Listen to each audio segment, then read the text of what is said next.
So I want to start by asking you both first or early awareness of the differential between women's voices and men's voices and power and impact and the consequences of that differential. Bonjour, Anine. Salam alaikum. C'est un grand privilège pour moi de me tenir ici sur ce territoire traditionnel Algonquin. It's a great privilege to be in this room with you and the amazing leader who've come to celebrate the important data that will be collected to shift behavior. As some of you may know, my Canadian story began in Iran and Afghanistan.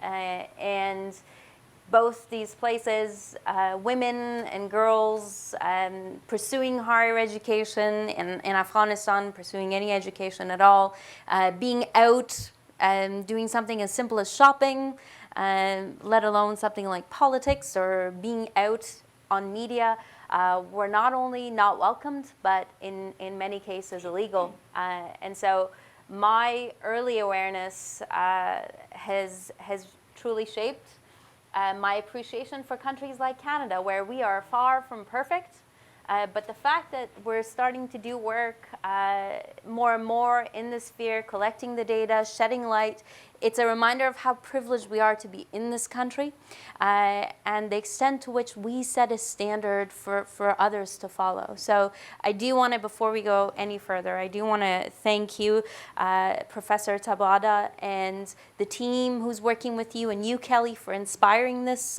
in the first place. This is one of the reasons why people like my mom give up everything to come to a place like Canada, and you're a part of that journey. Thank you so much. Well, my Canadian story began in Spalding, Saskatchewan, a small town, and my family moved to London, Ontario when I was just a baby. And I think that the question really is, when do you start to realize as a child that there's a differential in terms of voices, men's and women's voices, and how they're appreciated. And I have to say, and reflecting on that question, I think it's really around age 5 when you start to look around and you realize that the principal of your school is a man, the minister is a man, the mayor is a man, the prime minister is a man. All these, people in your day-to-day life that you look up to are men. And you start to ask yourself the question, well, what about me? What's my role going to be? How am I going to fit in? And I certainly appreciate that we're very privileged to be in Canada, and we've made a lot of progress. But I continue, I have to say, to look around, and I see very similar pictures in many regards. So more work to be done, for sure. I must have been a really late bloomer, because I was definitely not woke at 5. That's impressive. I'm wondering what realization, or maybe what you would point to today in terms of what are the consequences that you see as remaining important regarding the underrepresentation or the absence of women's voices in particular in public discourse or in other realms. But what are some of those consequences of women's voices, faces, presences not being there? Well, maybe I'll start. I have a background in thinking about how sex and gender influence particular health outcomes, and I think it's long been acknowledged that our science, for example, is very biased in terms of the way it looks at health outcomes, for example. We don't necessarily think about whether an outcome, a treatment, might be different for men or women. And it was only until women started to ask the question, what about us? It was only until women started to say and point to the FDA in the United States and say drugs are being rejected because once they're going out to consumers and women are receiving these drugs, they're having adverse effects because the drugs were tested on men and male animals. So, I mean, I think it's time and again that we see that there are dire consequences because a women's perspective, I think, can illuminate the full picture. And that's just one example. I think that you raised the issue around women's lives and the complex nature of women's lives in terms of their responsibilities. And so I can think of any story that one might want to tell. There would be that kind of complication that needs to be thought about, that complexity. And when we don't include women, we don't tell the full story. Like all of you, my definition of woman and feminism is intersectional. And we're in the midst of Black History Month, and many of us parliamentarians have been meeting with Black advocates from across the country, talking about a range of issues, including the importance of representation. And a woke 5-year-old Joy looked around and said, I don't see myself represented in positions of power and influence, so where do I fit in, and dare I dream these big dreams for myself? Well, I toured the country hearing from Canadians what will get them excited and motivated to participate in the democratic process more, to vote. One of the common themes we heard across this diverse country we all call home was, if I don't see people who look like me, who talk like me, who seem like they have similar experiences to me, I'm less likely to get engaged in the democratic process. What we hear, my 9-year-old niece, Layla, born in beautiful Peterborough, Ontario, in the hospital, she looks different. And as a result, she looks around the TV shows, and even though it's 2019, people who look like her aren't represented. And so guess what? Her definition of beauty does not include her. And she's 9. She is 9. And so the lack of that representation means we are less likely to dream big dreams for ourselves.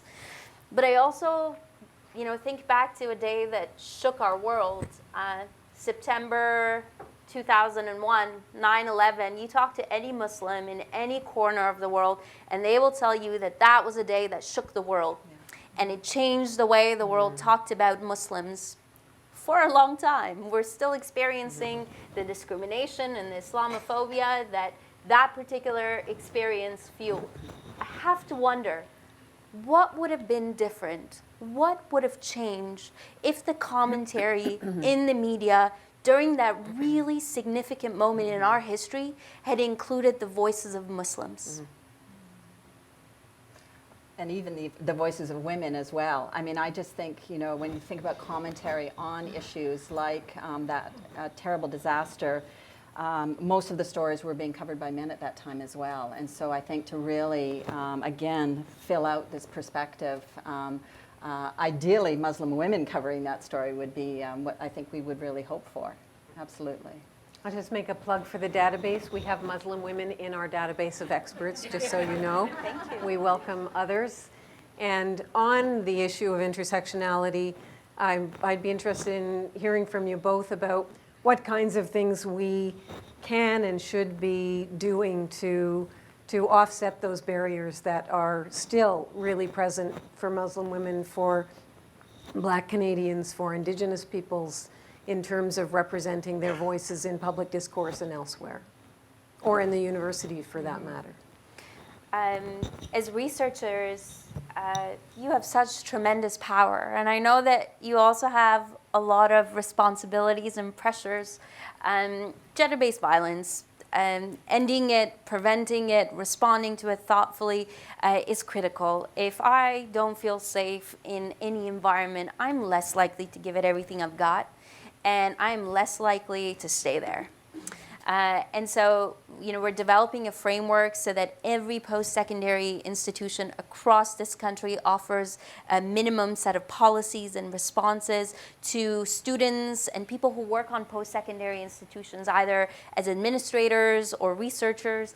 That framework is going to be really important to create the basic safety that Maslow's hierarchy of needs puts in place. Second, let's continue to do the work that we're doing to support women and remove barriers from them entering these high growth career paths, but also, artificial intelligence, technology. These are fields where women are significantly underrepresented. And when, whether it's software or hardware is designed without us in the room, those spaces and those technologies are less likely to be responsive and recognizing of us. And so that content needs to be developed, those spaces need to be developed with us in the room. The third is what you're doing already. You're collecting the data and you're conducting research. What is measured gets done, and what doesn't get measured will not count.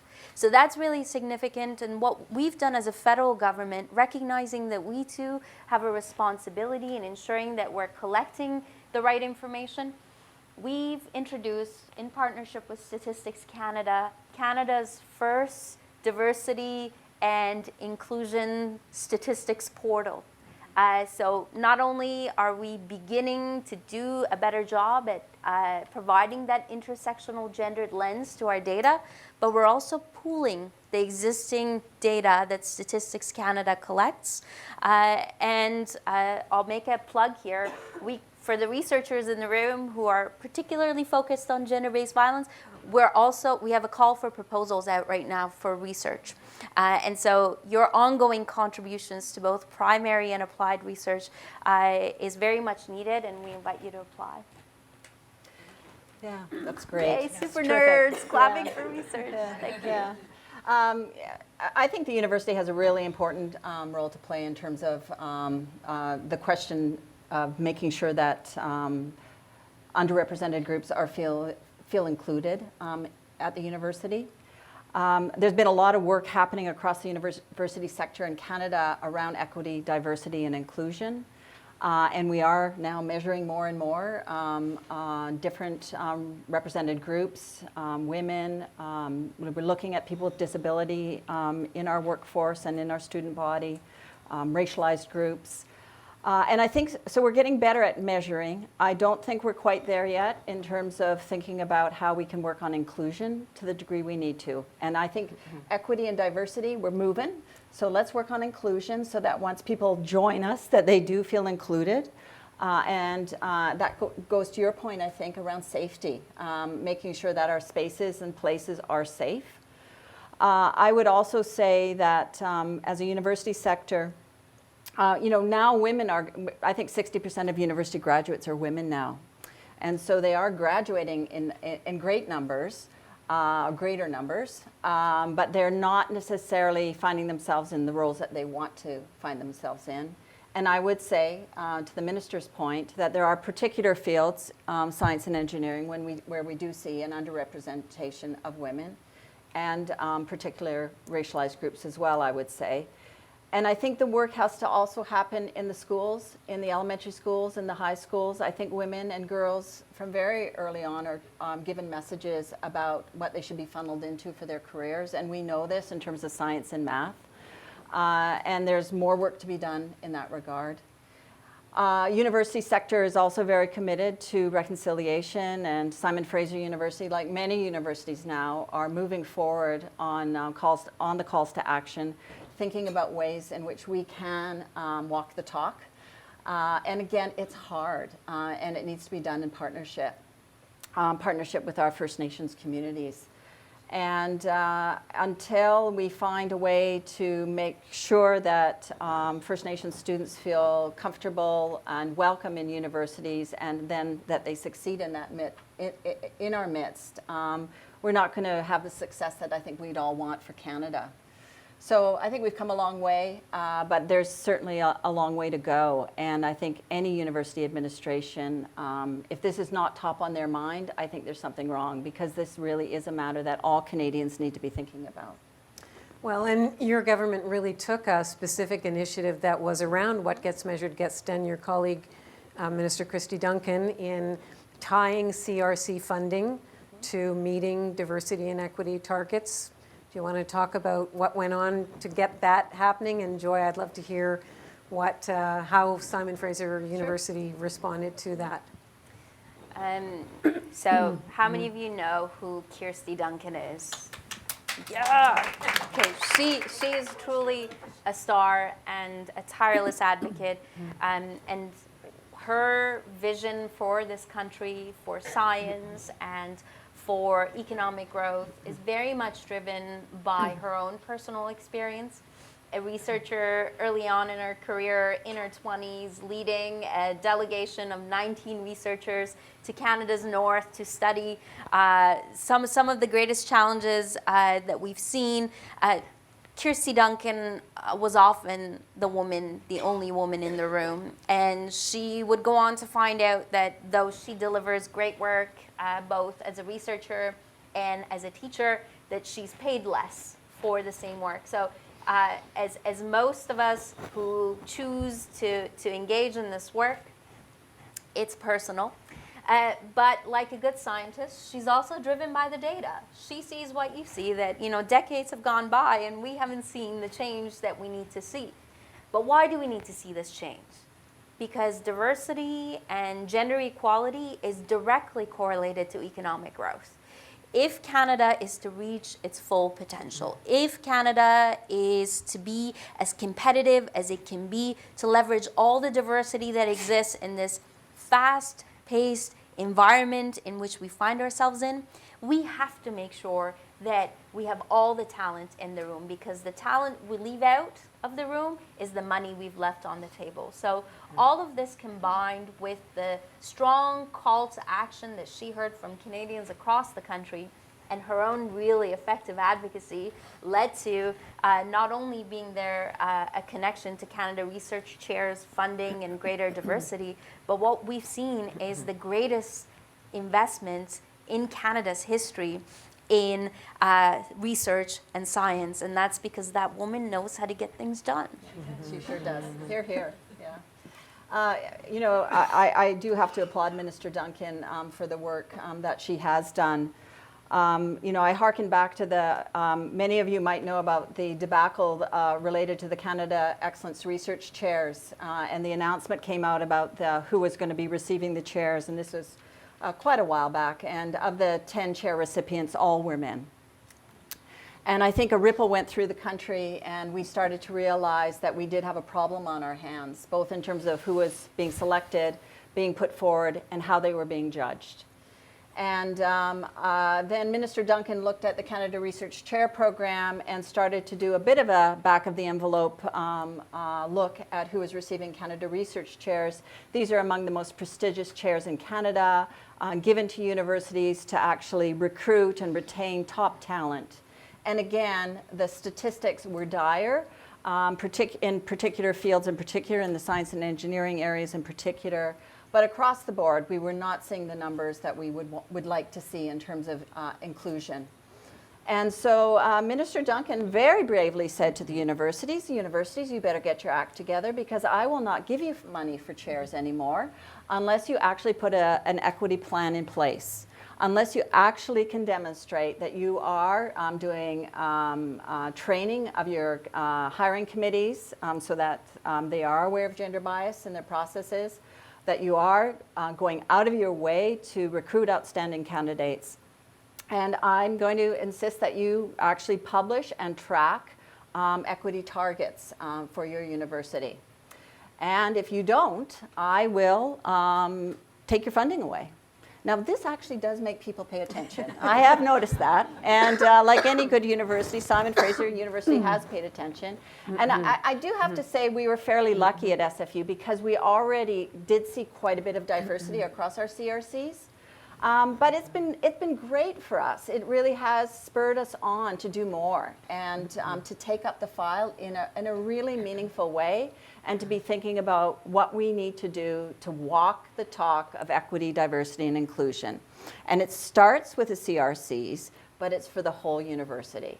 It's no longer just about that particular program. It's about everything that we need to be doing. And I see organizations like Universities Canada leading the charge in this regard and taking this up and working hand in hand with government. We need to learn from one another about how to do this so that we actually can really, a culture change is required in our institutions. I think we're getting there, but there's more work to be done. But it shows you how a policy lever can make such a difference. And I do think we need more of those types of levers to really help us think about how to change our administration and really change the game within the universities. one of the things we're trying to do with the Gender Gap Tracker is to provide that stick, well, it's sort of a stick carrot, Yeah. but if news consumers start making like Christy Duncan and saying to the media they consume news from, if you're not doing a better job of reflecting the diversity of the country, not just women, but Indigenous people, Black people, we're actually going to get our news somewhere else. So just planting that seed. Here. We have a tool that is free of charge for anybody to use, whether you're a corporation or an academic institution or an NGO in either private or public sector. You can use, you can Google GBA+. Gender-Based Analysis Plus is the intersectional gendered lens that the Government of Canada has had at its disposal since 1995. And we've been sharpening it, and it's getting better and better. There's learning modules on women.gc.ca. Folks who complete the training and the modules get a certificate of completion from the Government of Canada. So there are tools available. Wheels need not be reinvented, and I highly encourage you to take a look. And also for the researchers in the room, this tool can always be sharpened further. So if you take a look and you see that we can further improve it, we're all ears. I'm also interested in hearing from both of you about, because I know you both have interaction with young people, certainly in your role as minister and at the university, first-year university students, incoming classes. And so I'm wondering, when you have the opportunity to speak to young people on related issues, what are some of the messages that you want them to think about, to consider around the issue of gender equality, the fights yet to fight, the progress made? Yeah, I would say in terms of some of the key messages, one is to pay attention. I think it's so easy to not acknowledge our own biases and to kind of go through the world without thinking about matters of diversity and inclusion. And so for young people, I think to pay attention to who's listening to you and not listening to you, and also who you're listening to. I think that all of us have a responsibility to, in this project, to do this work together. And I think, the next generation is really, I'm counting on them to continue the work. I also, in particular for young women, I do say you don't get a job you don't apply for. You need to be brave. You need to think about failing many, many times in your life. And I think that for women in particular, we often don't think about putting ourselves out there to the degree that we need to. And I would say that's true for other, quote, marginalized groups as well, that we need to find a way to be brave in the face of what often feels like exclusion, and to put ourselves out there, and to risk failure. I think that all of us, and to support those amongst us who are making those efforts. So listening for sure, and then being brave and putting oneself out there. Those would be my key messages, I guess. Thank you. Minister. I encourage them to vote. Hear. I encourage them to vote because up until 2015, the participation of youth in the democratic process in voting had been on a steady decline. And I remind them of what happened when in 2015 they came out, young people came out and they voted. As a result, a direct result of them stepping up, we saw consecutively the most youth-friendly budgets in the history of this country. We saw a prime minister appoint himself the Minister of Youth. We saw him surround himself with a group of feisty and well-informed young people who ensure that he stays connected. And I remind young people, you are the most powerful generation of youth to have ever lived. You have more education, you have better health, you have better safety and security. There are no bombs dropping on us. There are people all around you who are working hard to nurture you, to make sure that you make the most of this incredible life this country's offered you. And across party lines, we may not agree on everything, But we all agree on one thing, and that is making sure that the next generation has greater opportunities than this one. And so I remind them that they are the most powerful generation to have ever lived, with access to the most powerful tool our species has ever known. And that there's a lot of responsibility that comes with that power. And there are a lot of kids, like in my ancestral land in Afghanistan, who are counting on Canada's youth to make things better for them. And so there's going to be a lot of people who are going to dissuade you from dreaming big dreams. There are going to be a lot of people who are going to encourage you to be afraid. And it's going to be really hard to remember to be kind to one another.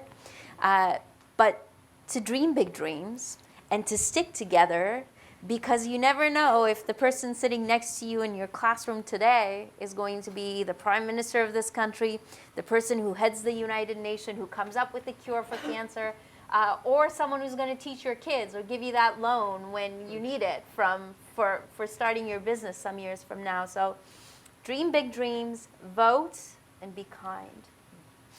I'm going to ask one last question, and and it's pulled from what you've both just said. So, Joy, you said dream big, or you said take risks, and you talked about dreaming big.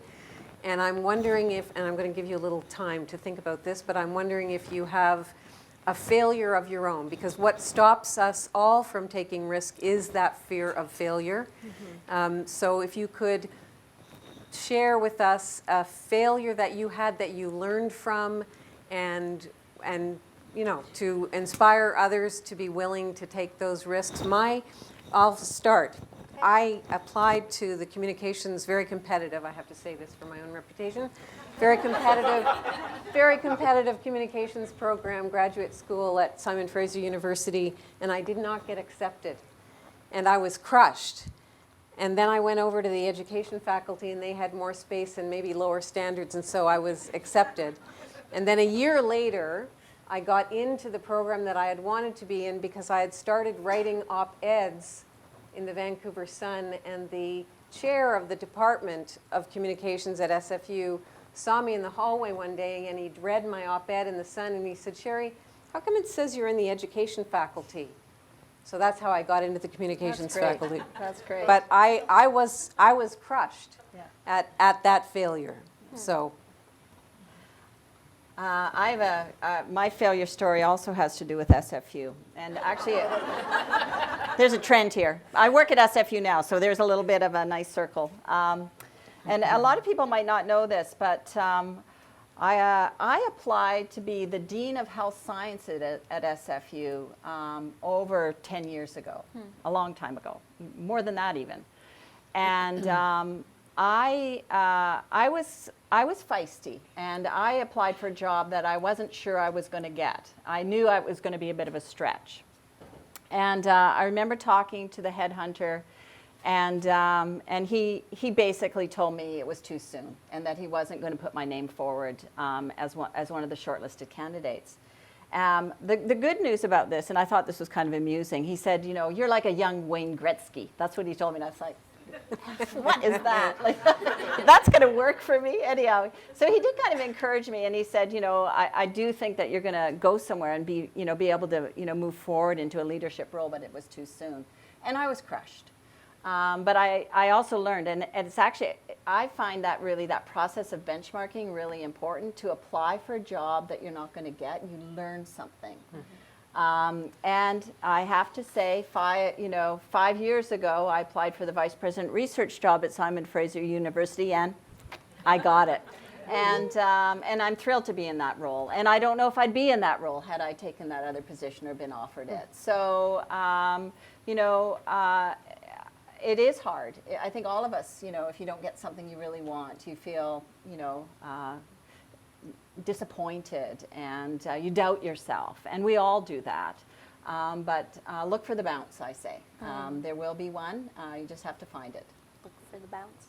And to go back to an earlier question you asked around intersectionality and what can we all do better, well, name it, measure it, and then nurture. LGBT, Indigenous, disabilities and exceptionalities, different ethnicities as well as religious backgrounds, different genders. I think one of the ways that we can create those spaces that are inclusive, where people do feel comfortable and can give everything they've got, is by doing those three things. I've had a lot of setbacks in life when and some of them are in my head, and some of them are systemic, and some of them are just normal. That's just the way life is. You don't win every round. When the municipal election for 2014 was approaching, and at least one of my constituents is in the room, so I actually was looking for someone to run for mayor, and nobody wanted to do it. I offered to fundraise for people. I offered to find volunteers to knock on doors. Please run, and nobody wanted to do it. And I was like, well, it's not democracy if the person goes uncontested. So I was like, oh, I guess that's me. But I didn't just jump in, because why would I do that? Women don't do that. They don't see themselves. We don't see ourselves as immediately qualified.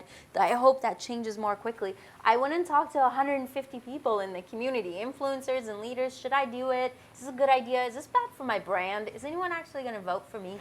And over 90% said, go for it. We believe in you. You are exactly what our community needs. We'll support you. We'll knock on doors for you. We'll raise money for you. And about 10% said, don't do it. You're not ready. You're too young. Shouldn't you raise a little bit of money? How are you going to get all the money? He's wealthy. Your opponent is wealthy. You don't actually have enough experience. How are you going to walk into that room and earn the respect of all those men? You're going to knock on their doors, and they're going to be really nice to you at the door, but as you walk away, they're going to say, she's nice, but she's a Muslim. The voices of those folks, the 10%, echoed much louder in my mind than the voices of the majority who said, go for it. And why is that? That's for researchers to sort out. And I changed my mind 4 times before I actually decided to put my name on a ballot. I changed my mind 4 times, and the person who actually got me to change my mind was an international student from Jordan, studying on how water could be used as a way of reconciliation between the people in Philistine and in Israel. She looked at me and she said, you mean to tell me that all these people are willing to support you and you're going to say no? You think about all of us all over the world who can't do it. And so that got me to do it. In 8 weeks, we ran a respectable campaign. I came within 5% of the incumbents' numbers. I didn't win. And I don't know how many of you have won and lost. Losing sucks. Winning is better. I was ready to wait 4 years, but then the calls came to put my name on the Liberal ballot. And the community came out and supported me, and they elected me, and they sent me here. And then the Prime Minister asked me to be one of the 30 voices around that gender-balanced cabinet. And now I get to live my best life and, support I know, it was Oprah's birthday last week, so I'm still there. Now I get to be part of a government that's working to increase the participation of all Canadians, especially those whose voices haven't been heard. So there is going to be setbacks, but you never know if that setback is actually the thing that's setting you up for the next great thing. So to keep pushing. Yeah, that's great. Really, really good.